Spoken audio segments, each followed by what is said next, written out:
remember the orange book value ad that you had. It was a very fascinating ad. I've always been fascinated with the name of your venture, the Droom. It's something interesting. It has that oomph into it, so that you always remember Yeah, it. no, so absolutely. I think Mohit, on this quick anecdotes would be when we were starting ShopClues. ShopClues was the placeholder name, and it was we were going to launch ShopClues in India on 21st November 2011. And around September, I sent an email to my entire team. There were probably 12, 15 of us. That ShopClues is a placeholder name. We have a logo. Every shopclues.com is there. Today or in the next 3 days is our last opportunity to decide whether it's going to be ShopClues or something else. And I said, while I don't want to advocate this name, this is not necessarily my most favorite name. But let me tell you the top 10 reasons why we would fail. This name would not be the reason why we would fail. Yeah. Everyone worked very hard to come up with various names, etc. But somehow it was meant to be like this. So we went with ShopClues. You know, when it came to Droom, I really wanted something which is 5 or less syllable, which is more peppy, because India is median age is 27, and it's about automobile. It's not about automobile is a very glamour category.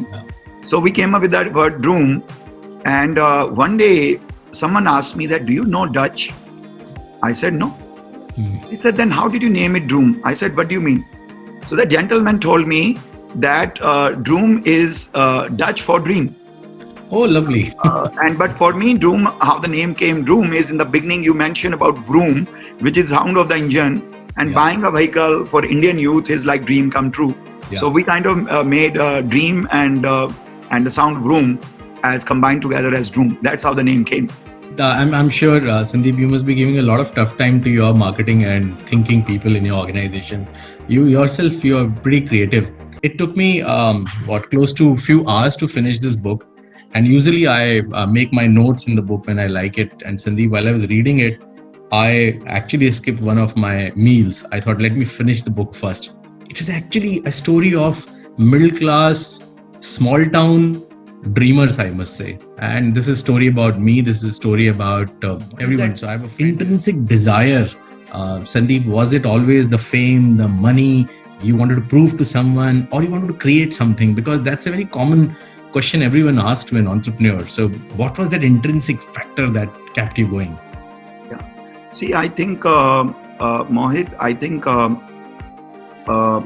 while God has given me so much more in entrepreneurial, or in spite of all the ups and downs, God has given me so much more in terms of learning, professional development, as well as the monetary award and my ability to make impact. So much more as entrepreneur versus previous career. But on the previous career was also very rewarding. I used to make $1 million as a Wall Street analyst, used to be on CNBC, Fox, ABC, almost every day, covering very hot stocks like Google, Facebook, Netflix, etc. Right? But I think I speak a lot to youth and first-time entrepreneurs, and I always say that don't do something as entrepreneurial because you want to be your own boss, because you want to make money, because you should do this only when you think it's your natural calling.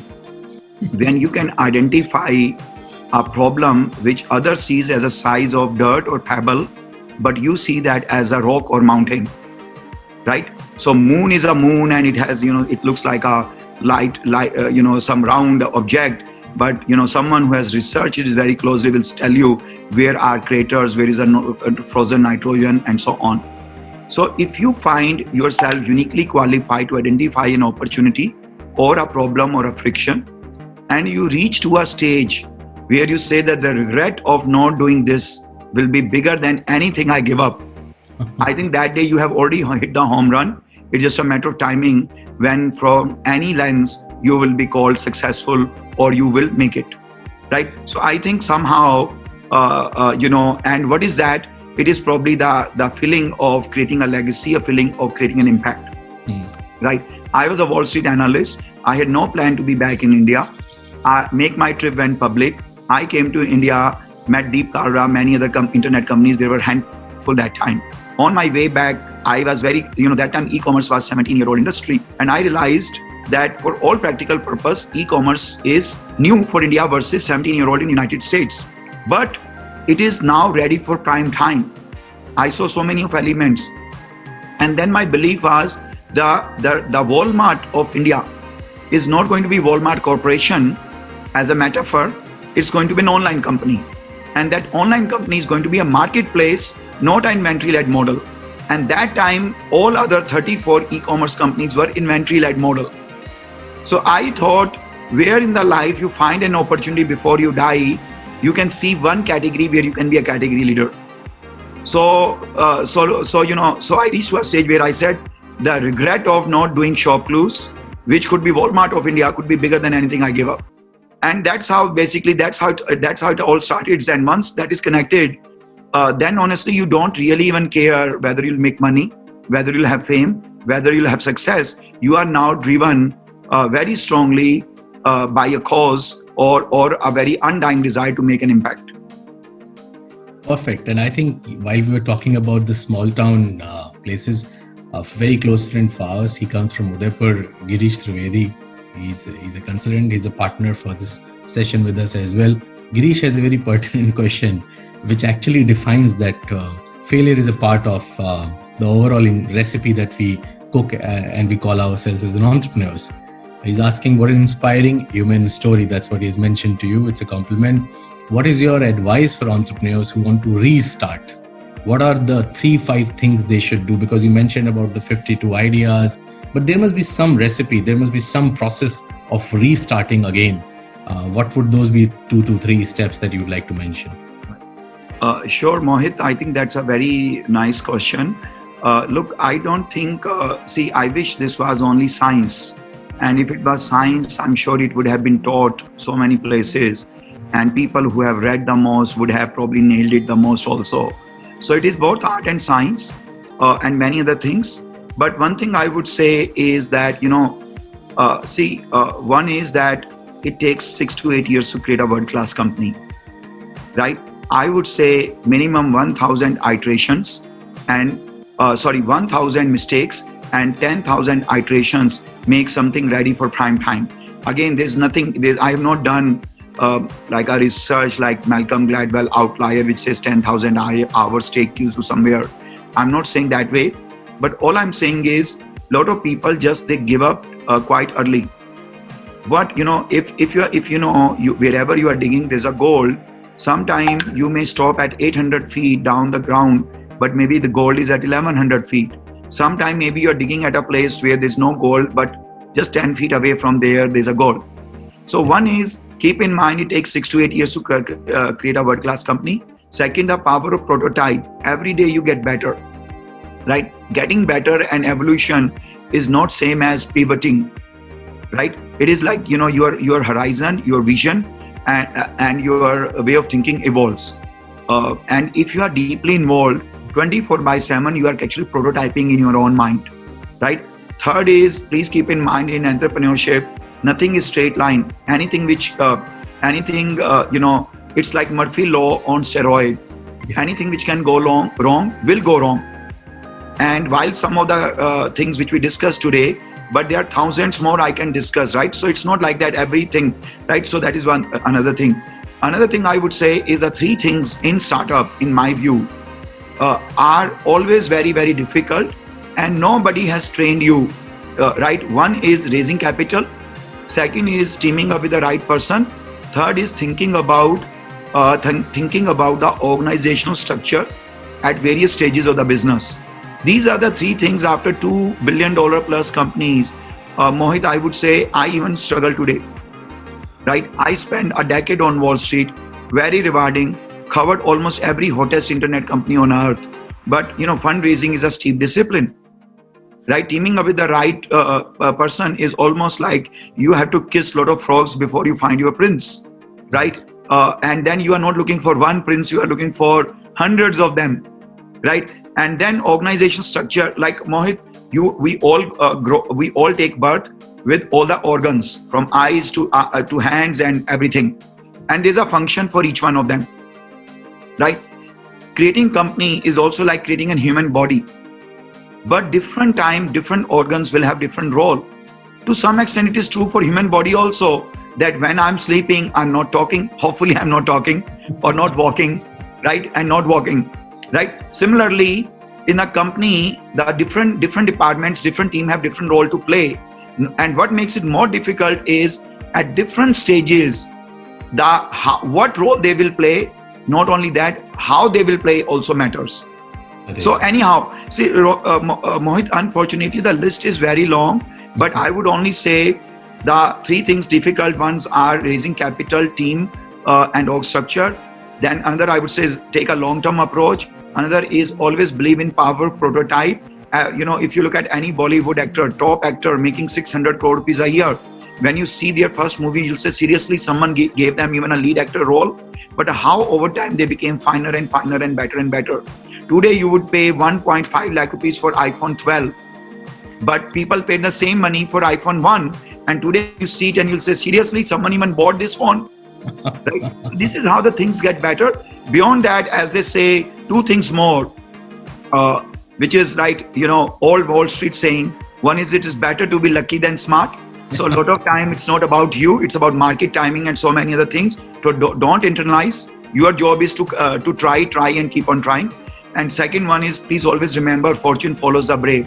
Right? There'll be a lot of time where your strength will be on test. Your conviction and confidence level also will be on test.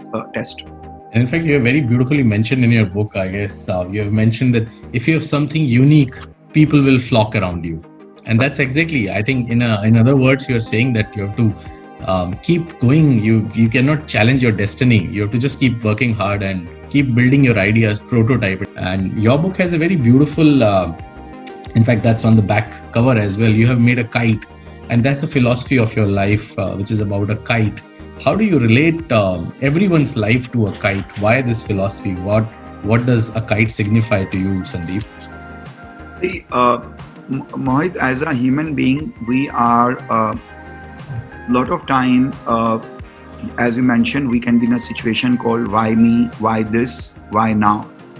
Second is, if you're doing a lot of new things or first time you're experiencing something, you are not trained to say whatever is happening to you, is it uniquely happening to you, or life is unfair to you, or it is supposed to happen, right?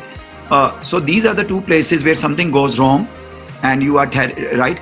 Or some places when you are experiencing something, not every time you will hit something, you will hit a jackpot or achieve a success. In these two situations, Mohit, a lot of people tend to internalize and they take it very personally. And when they take it personally, it disheartens them, right? And this is natural human reactions and emotions. There's nothing wrong about it, right? But the philosophy of kite is basically one can also keep one pragmatic approach that when the winds are, it's like a tailwind, right? The plane and its engine and its ability and everything is great. But if there's a headwind, it will achieve the distance with much more effort, right? But when there's a tailwind, you will achieve less. I lived in San Francisco. On the way to New York, it will always take one hour lesser because of tailwind, and on the way back, it will all take 1 hour more, right? So it is like that. So a lot of time, in my view, one should also keep an philosophy that a lot of time it is not about you, it is about the circumstances, time, and a lot of external factor beyond your control. But if you are very good in flying the kite and you keep an ear and eyes wide open when the winds are blowing in your direction, you can fly your kite and it can go really high. और किसी और का पेंचे भी आप आराम से आप अपना पेच नहीं कटने देंगे, right? It will only be your kite that will be flying. You need not bother about the competition because you know what you are flying, what you're going. And I love this analogy of the kite that you mentioned. Sandeep, we have many questions, but considering we always have a time constraint, and I want people to feel a little mysterious while we are not able to take many questions, I would recommend this book to everyone. It's available on Amazon. If people go to Droom, I guess you also send author signed copy through Droom, right? That's right. That's possible. So fantastic. I think that'll be great. And it cannot finish till the time we say lovely thanks to you, Sandeep. So nice of you to be here despite the challenges that you had with your throat, people can make out this is not your original voice. It must be more full of energy and enthusiasm, but do take a sip or two. And thanks for these lovely frothy conversations that we had today. In case you want to give a parting remarks. Sure, absolutely. No, thank you, Mohit. Thank you for hosting, and thank you everyone for joining and such a wonderful questions. I did have background in about many of you, and looking forward to hopefully meeting you face to face in near future. But thanks again for having me. Truly a pleasure, Sandeep. Just take care of your health and keep grooming, I must say. Thank you, Mohit. Thank you, Sandeep. Bye-bye. Take care.